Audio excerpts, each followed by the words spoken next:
దేశంలో కొంతమంది ఎంపీలు ఎమ్మెల్యేలు జనగణమన పాడడం జాతీయ జెండా ఎగరవేయమంటున్నారని అలాంటి వాళ్ళు మన దేశంలో ఉండడం అవసరమా అని మెదక్ ఎంపీ రఘునందన్ రావు ప్రశ్నించారు. సిద్దిపేట జిల్లా కేంద్రంలో జరిగిన భారీ తిరంగా ర్యాలీలో ఆయన పాల్గొన్నారు. అనంతరం మాట్లాడుతూ స్వాతంత్ర్యం వచ్చిన 7.5 దశాబ్దాల తర్వాత ప్రతి ఒక్క వ్యక్తి తన ఇంటిపై జాతీయ జెండా ఎగరవేయాలని మోడీ పిలుపునిచ్చారని అన్నారు. ప్రతి ఒక్కరూ తమ ఇంటిపై జాతీయ జెండా ఎగరవేయాలని రఘునందన్ రావు పిలుపునిచ్చారు.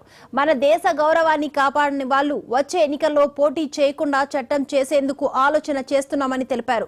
బంగ్లాదేశ్ లో స్టూడెంట్స్ ఉద్యమంతో ఆ దేశాన్ని విడిచిపెట్టిన బంగ్లా ప్రధాని మన దేశంలో ఆశ్రయం పొందుతున్నారని ఎంపీ రఘునందన్ రావు తెలిపారు.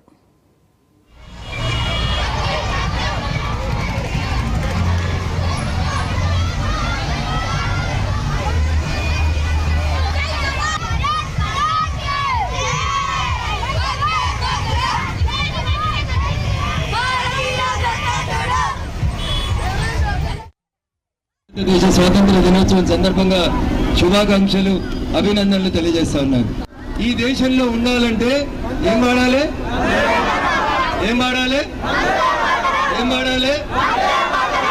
అంటలేరు. ఈ దేశంలో ఉండాలంటే ఏం వాడాలి? దేశంలో ఉండాలంటే భారత్ మాతాకి జై అని కూడా అనాలి.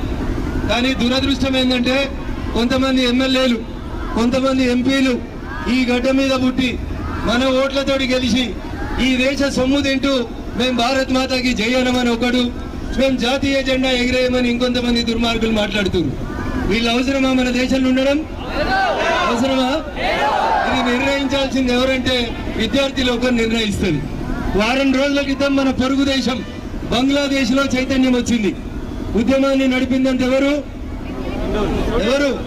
విద్యార్థులు నడిపారు. ఎవరు నడిపారు?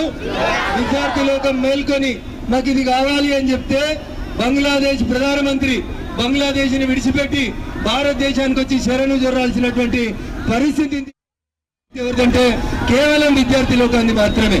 ఈ గడ్డ మీద బతకాలనుకునే ప్రతి ఒక్కడు ఈ దేశ జాతీయ జెండాను ఎగిరేయకపోతే వారు ఈ దేశంలో ఉండడానికి అర్హుడు కాదనే ఒక నినాదాన్ని మా విద్యార్థి లోకం ముందుకు తీసుకపోతే రాజకీయ నాయకులు కూడా భయపడతారు, ప్రజలలో కూడా చైతన్యం వస్తుందని మీకు అందరికీ కూడా సవినయంగా అప్పీల్ చేస్తూ, ఏ దుర్మార్గుడైతే నేను జాతీయ జెండాను ఎగిరేయని అంటాడో, ఏ దుర్మార్గుడైతే పాలస్తీనా జిందాబాద్ అని పార్లమెంట్ లో నినాదాలు ఇస్తాడో అట్లాంటి వచ్చే ఎన్నికలలో ఈ దేశంలో పోటీ చేయకుండా చట్టాలు తీసుకురావాలని చెప్పి